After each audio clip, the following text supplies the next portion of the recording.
Hello, everyone, and welcome to another episode of Resiliencia Talks. I'm your host, Caitlin Jimenez, and today's episode is titled Resiliencia Lives. Um, Before I get into today's episode, I wanted to say happy Thanksgiving to everyone. I hope you enjoyed today with your loved ones and that delicious meal I'm sure you'll be having.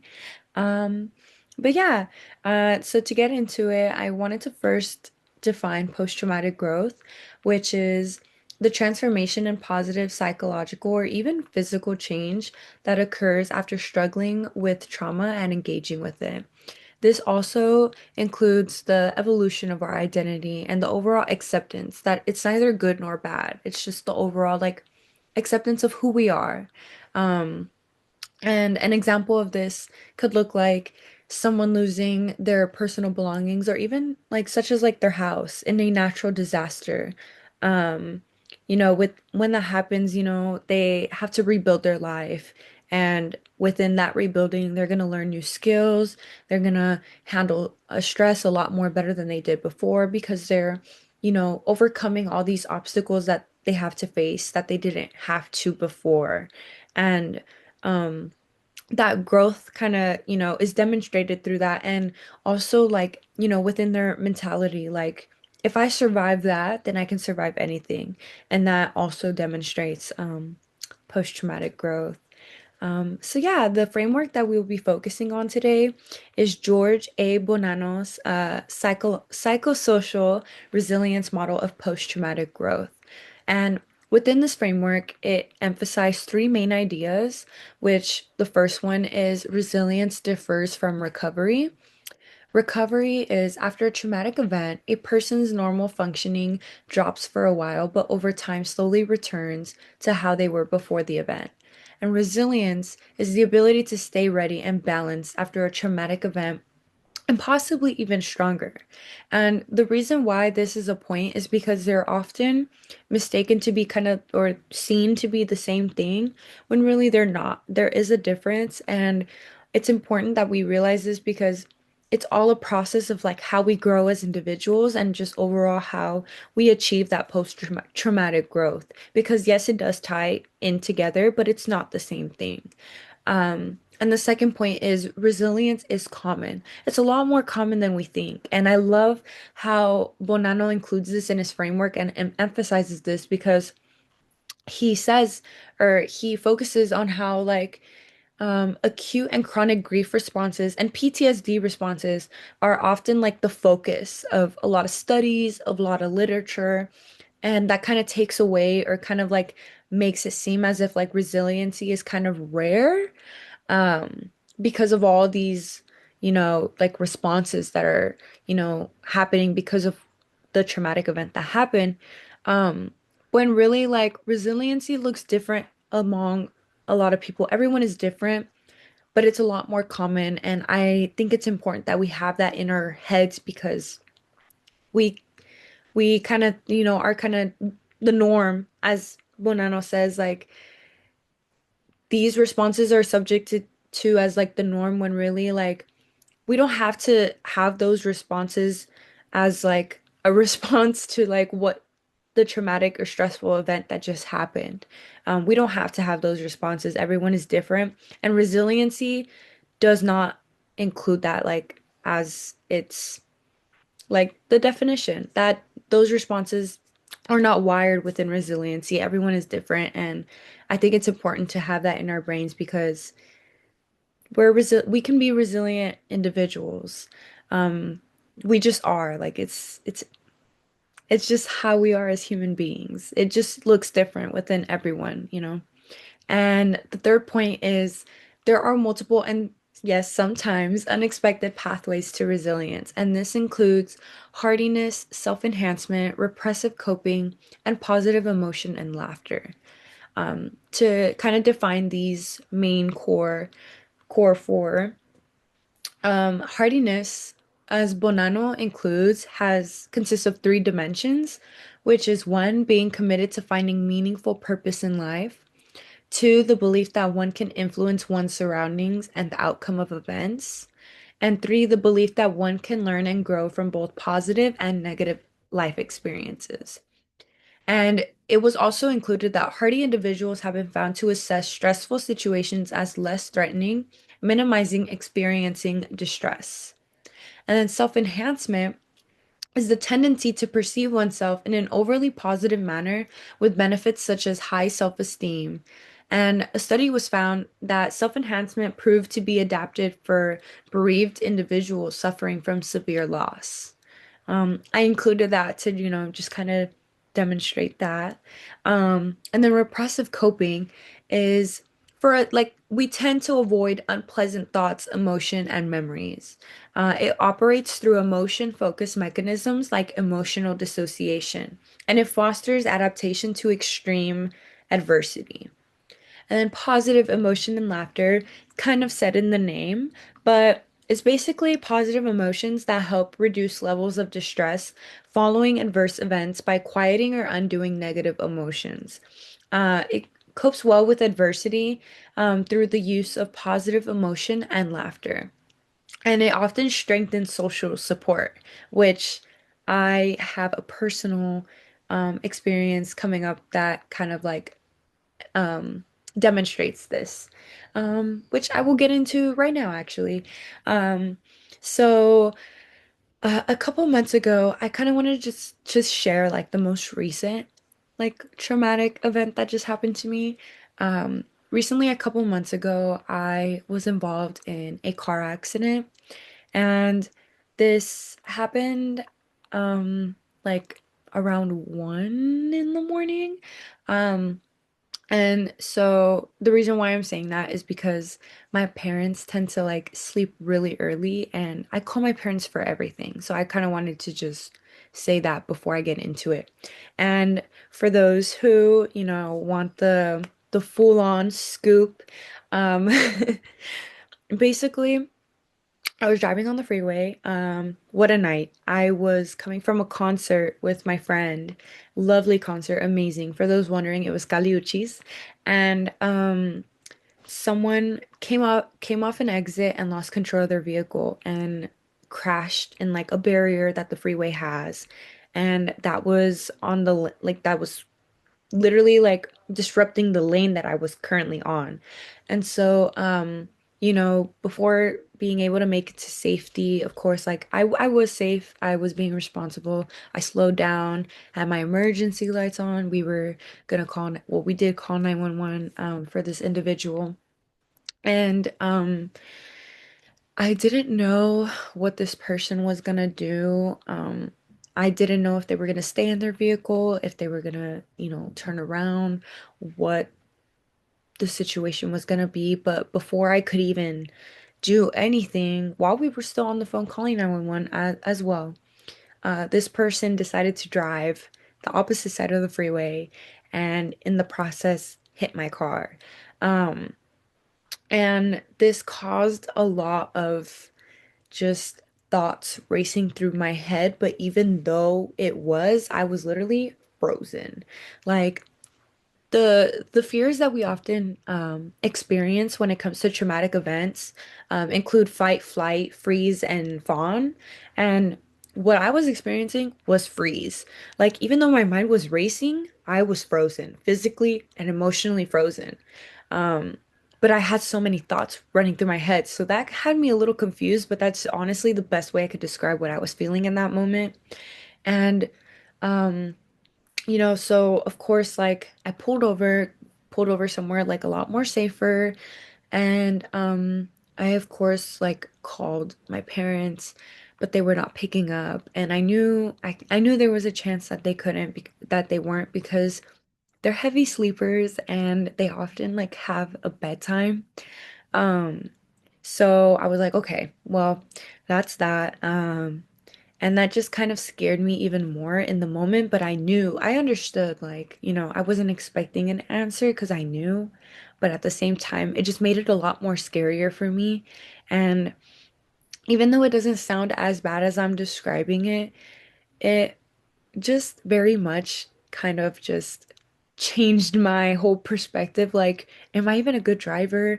Like, I had time to move. Why didn't I move? Like, I was just overall kind of blaming myself for the situation because I was just so overall like like after, after having that freezing period, after having talking with the cops and etc., because of course, like we filed a police report, like it was just registering how like, am I even a good driver? Like I was just doubting myself, kind of like being like, wow, I could have prevented this, and it just made the situation 10 times worse for me. And I was overall just feeling like I didn't want to touch a vehicle anytime soon. I didn't even want to drive back. Like it was just very like wow, like that happened. That's honestly the best I could really explain how I was feeling. But what helped me kind of just overall kind of get over that, it's not like this traumatic event didn't really like last for me where like, oh, like I cannot drive a vehicle like the next day. I can't, I knew I can. I know I have that capability, which where self-efficacy kind of like that's kind of built into me, which I'll get into in the next slide. But um the reason why I'm saying this is because in Bonanno's framework, like in that freezing moment, I was experiencing repressive coping because I just wanted to stay as calm as possible and kind of like, just overall calm myself down from what I was feeling because I felt my heart racing, even though I felt like I was just like, I'm fine, I'm fine, I'm fine. Um, I was just trying to avoid overall unpleasant thoughts and stuff because I wanted to calm myself down and I didn't want like that experience to just overall change how I am as like a commuter and stuff. And stuff. Oh my God, I'm sorry guys. Um um I just didn't want to operate that way. And so I was kind of in that repressive coping stage of that framework. And then what helped me even more was because I was with my friend, um, she was handling it a lot more better than me. She was handling it as if like nothing happened. She talked to the cops so well. Like, if anything, she kind of talked for me, which I'm so glad. Um, and that just kind of shifted my mind a little bit and made me feel calm even more because what I felt was like she was just my social support and I really needed that. And she made me feel like, if she could feel this way, and even though like the driver, like the main impact was on her side, she still didn't feel that. Like if she can handle herself very well and not feel a thing, I can as well. Like it kind of like what I said in the beginning of an example of post-traumatic growth. I was like, you know what? If she can like handle that like a champ, I can too, And so that kind of leads me to like the positive emotion and laughter in Bonanno's framework as well. Because we kind of made it as like a joke, like, you know what? Like we'll be able to look back in a couple years when we're together and you'd be like, you know what?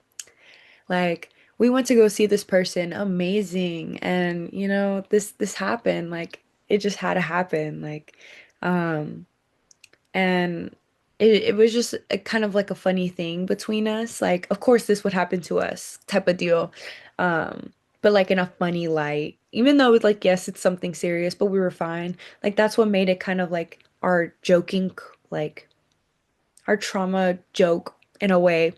Um, and it just kind of strengthened our social support too, because we were just comforting each other and just overall being there for each other. And in that way, like we kind of demonstrated our self-efficacy to each other, which is the belief in one's ability to manage stress effectively. Basically like our confidence in one's abilities, you know, like I knew deep down like I was not gonna let that event, made me doubt myself as a driver because I know I'm okay. Like I know I'm a good and responsible driver. I was not gonna let that, drag me down.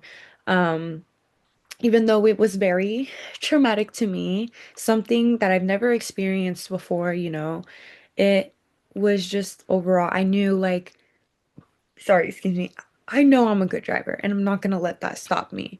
Um, and so that kind of leads me to kind of focus back on hardiness in Bonanno's framework. And with this specific quote that I did say the dimensions earlier, but I'm going to say it again. Hardiness consists of three dimensions: being committed to finding meaningful purpose in life, the belief that one can influence one's surroundings and the outcome of events, and the belief that one can learn and grow from positive and negative life experiences. And I feel like this overall demonstrates or like emphasizes self-efficacy in his framework because, like as I mentioned, self-efficacy is the belief in how we are able to manage stress effectively in situations. And this correlates to like how we influence our surroundings and the outcome of events, and how we can learn from and grow from those positive and negative experiences. Like it, that is what helps us grow as individuals and help us like cope as like we encounter these situations in our lives. This, correlated to me in my situation. Even though, like, yes, there are a lot more worse situations that have happened in my life, but I wanted to talk about this one because it was the most recent one. Um, it correlated to that because I knew that I was okay, and that even though this happened, I know I'm gonna be more aware, like I know what to do next time it happens. Like I know to be like a lot more calmer than I was like in that moment because I know like I did nothing wrong. There was nothing that could have been done for me to like predict what went happened, or like what went down, what happened. Um, and that, to like to grow from that as well. Know what to do and know how to compose myself, because that was the first time that something like that has ever happened to me. So of course, like I was freaking out.